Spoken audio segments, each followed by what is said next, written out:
What's going on, everybody? Good morning. Happy Tuesday. Hope you guys are doing well. Last night was fun. Last night was the first day of media week, basically before the Super Bowl. Yesterday was an opportunity for a bunch of players and coaches to answer questions from the media, and there was a ceremony, and it was fun. I'm not going to say there was anything too newsworthy that came out of it, which is why I didn't make a video about it, and I don't think I'm going to make a video about anything that was said or done last night. We'll see about the rest of the week because there's going to be other fun stuff from the media week. But definitely check it out. There's some tweets, there's some videos that came out of it. You guys know the drill. This is not our first Super Bowl. Although if you're young, maybe it's the first time you've seen this team go to the Super Bowl. But I'm sure you guys have experienced Super Bowls in some capacity before. So definitely check that out. That's not what this video is about, though. Let's get to it.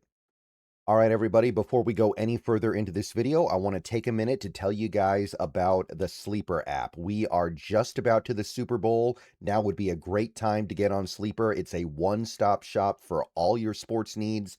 Celebrate and chat about sports in real time with other users. You can get scores, you can get news, you get alerts with blazing fast speed, all kinds of sports stuff. You can play in fantasy leagues and win real money on picks contests.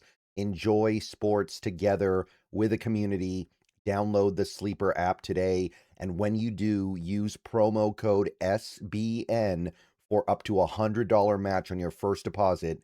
And also utilize the free $20 entry with no deposit required. All you have to do is make an account for that one. Terms and conditions do apply. See Sleeper's terms of use for details. Currently operational in over 25 states and growing. So check out Sleeper and have some fun with sports this year. All right, so one note that I want to throw out there before we get started on this video is I'm going to be doing some non-typical stuff on the channel over the next week because it is Super Bowl week, obviously, and I've been asked to guest on a couple of different football podcasts. So later today, and I'm going to go ahead and also stream it to this channel, so you're not going to have to go out and watch it on another YouTube channel. But there is a football podcast that invited me on, so I'm going to be appearing with them. I'm not going to say what the football podcast is. It'll be a surprise, but keep an eye on the channel. I'll have a link to the show. Well, not a link, but I'll have it also streamed to this channel from StreamYard. So if you guys want to check that out, definitely do so. 3 p.m. Pacific today. And then tomorrow we've got more. Tomorrow I'm going to be doing a show with the Hawks Nest. I know we didn't do a show last week. He was in Alabama. But we're going to do a show tomorrow at, I believe, noon. I think noon is going to be the start time. And then at 3, I'm going to be doing another guest appearance on another football podcast.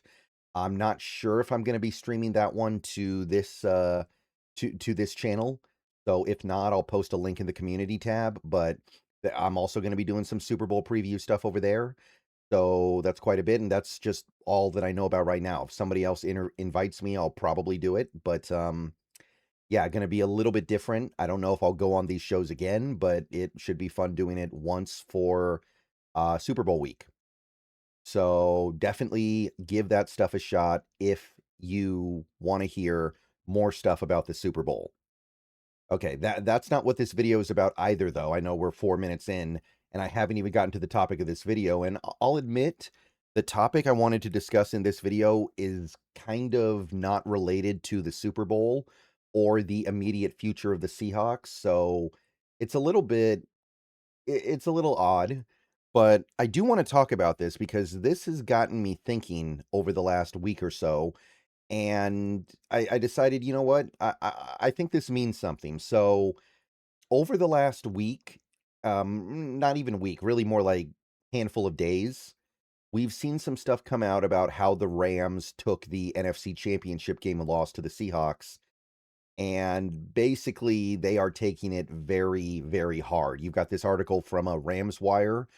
Peter Schrager says Rams are down pretty low after NFC title loss. Not going to go through the whole article, but Basically, he said from top to bottom, they are extremely depressed about losing that game. And you go through the things that he said, they were very confident they were going to win that game. They were very confident they were going to win the Super Bowl this year. They thought this was their year. They thought everything was going their way. And losing that game has really just kind of sucked the life out of them. And then you got this. This was yesterday mostly. This was maybe it came from an earlier date, but yesterday was the first time I saw it. Sean McVay, who has lost a Super Bowl in his career, mind you, said that the loss to the Seahawks a week plus ago hurt more than any loss I've ever been a part of, and it's probably because of the love for the team. This guy's lost a Super Bowl before. Not even 10 years ago, he lost a Super Bowl, and he's saying that loss to the Seahawks was the most painful loss he has ever been a part of in football. So that's a lot.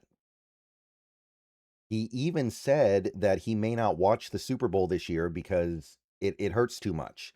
And on some level, I think that this does show that he believes that the NFC Championship game was the real Super Bowl, and that if they had just managed to get through that game, they would have definitely beaten the Patriots in Super Bowl 60. And he believes the Seahawks are going to do the same because for him to say it's worse than Super Bowl, what was it, 53? I think it was 53. Maybe it was 52, but I'm pretty sure it was 53. Um, yeah, that says a lot. And the reason why I'm talking about this, I know some people might be wondering, well, what does this have to do with anything? And I understand that the team's focus needs to be on beating the Patriots, and most of my focus this week is on that as well, although there are some other things going on, and I can only talk about a football game for so much during the course of a week, but this is how you really know this team is back. We are hurting people again. And I don't mean hurting them literally, but we are causing organizational pain again. And it got me thinking, when was the last time this Seahawks team caused a team pain like this? Like McVay going through some of the deepest depression of his life. You've got the whole organization so convinced that they were the chosen ones this year, and to have that ripped away from them in Seattle 9 days ago, it's it this is how you know we're really there. We're really back. We are hurting our rivals again. We are not just beating them, but we are causing them pain. And I asked, when was the last time we did this to a rival team? Like last year, we beat the Niners, and that kind of ended their season in San Francisco. But that Niners team was so beat up and had so many problems. It was pretty obvious they were going to be their season was going to end at some point anyway. Even if we had lost that game and the Niners had won that game, the 49ers were still not going to be a very good team last year, and that Seahawks loss just kind of accelerated things and allowed them to get a slightly better draft pick. What else would you say? Would you go back to like the Cardinals? Are we ever really causing the Cardinals pain? We've beaten them 8 times in a row or 9 times in a row or something like that.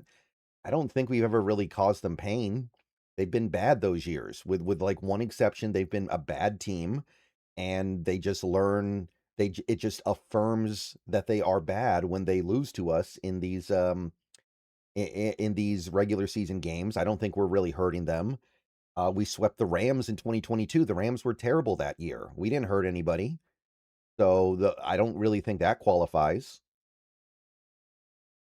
We ended the Niners' undefeated season in 2019. Remember that game in San Fran, the Clowney game? Well, the Niners got the last laugh. They beat us in the second game, last game of the year, to win the division, ended up going to the Super Bowl. You had the next year, we beat the Rams for the division. Rams got the last laugh. They beat us in the playoffs 2 weeks later. Yeah, this is something that feels a little bit different, right? This is something that you've got to go all the way back to the Jim Harbaugh Niners, I think, right? The Jim Harbaugh Niners looked like they were going to rule the NFC West for a long time. Pete Carroll comes into the picture with his quarterback and beats them twice in 2013. And I'm not even going to get into the time we blew them out at the end of 2012 because they still won the division, still went to the Super Bowl. But in 2013, we usurped them, beat them in the playoffs, go to the Super Bowl, win it, and then the next year we beat them in San Francisco on Thanksgiving and kind of take the heart out of the Jim Harbaugh era. Jim Harbaugh would get fired that offseason, and suddenly everything had changed. The Niners took years to get back to the top. And yeah, that was the last time it felt like we really just ripped the heart out of a division rival. That's over 10 years ago that happened, I think. Yeah, I think it's over 10 years ago now. So getting back to this kind of stuff where you're really just not just beating your rivals, because we've beaten the Rams a couple times in recent years. We've beaten the Niners a couple times in recent years, but to really just push them off the side of the mountain and watch them roll all the way down to the bottom like this, like what is being talked about in this article, to really just take a team that felt like they had it all. They felt like they were the best team this year. And for them to learn a really tough lesson in Seattle, um, in the NFC Championship game, to learn that they're not as good as us, to learn that we are the better team in a year where Matt Stafford plays the best football of his career and might win MVP in a couple of days, in a year where they had the best offense in football, in a year where they had one of the best defenses for most of the season. Like, that hits differently. And the fact that we're the ones inflicting that pain now, I take a lot away from that. That is something that I look at and I go, we're back. We are really back. We are, and this is McVay we're talking about here, the guy who has mostly beat us ever since he got here, ever since he got to LA. So it's good to be back to a place like this where the Seattle Seahawks are the ones not just beating you, but breaking you. All right, more videos coming soon. See you guys later. Go Hawks. You guys know the drill.